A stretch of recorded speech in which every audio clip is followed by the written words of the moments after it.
This is Pamir, an abandoned Soviet-era radar station in the Carpathian Mountains of Ukraine, at an altitude of 1,565 meters.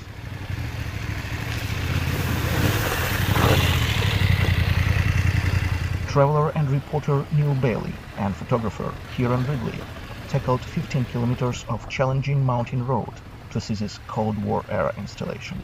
Growing up as kids with the Cold War, we always had the nuclear threat and, spies and Reds under the bed, and it was very much my generation. Built in the 1960s as an air defense station, these 5 domes now stand as a reminder of Russia's ambitions. The last attempts by the Soviets to do something, and now Russia's doing it again, and it's a different, is someone going to stand on a memorial 40 years from now to this war? Bayly and Ridley have ridden more than 7,000 kilometers in Ukraine. They have passed through checkpoints, crossed steppe roads in the south, and gone off-road in the Carpathians. Definitely the motorcycle helps. It really breaks down barriers and is a good icebreaker. I think you get better access, actually, because people are intrigued straight away. What's this hairy English guy doing on a motorbike? To better understand this... Bayly lives in the US and works closely with the Barber Motorsports Museum in Birmingham, Alabama. He knows his way around a motorcycle.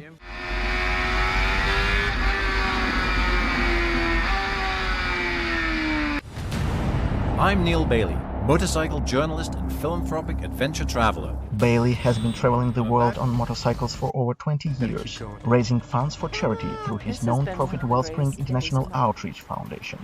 Ukraine is the 56th country he visited on his bike.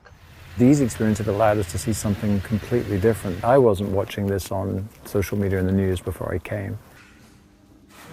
In over 4 weeks, the 2 men talked to miners and fishermen. They have visited the speedway tracks and the bombed-out motorcycle track in Bucha.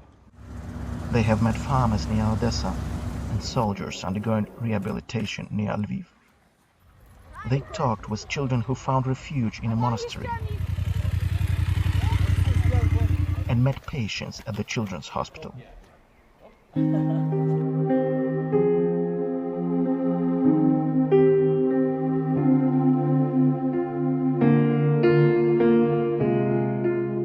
Ukraine's quite a special place, I think, and the people really shine through. Vinnytsia was the toughest stop on their trip. Bayly and Ridley arrived 3 hours after Russian missiles hit the city center, killing dozens of civilians. You just think, these poor people had no chance. It's just like we're standing here right now. That's what it is. And how do we look at that? How do we reconcile that in our minds? Bayly says he wants the world to see what he sees, because he says once you see it, it's impossible to ignore. Omelyan Oshchudlyak for VOA News, Ukraine.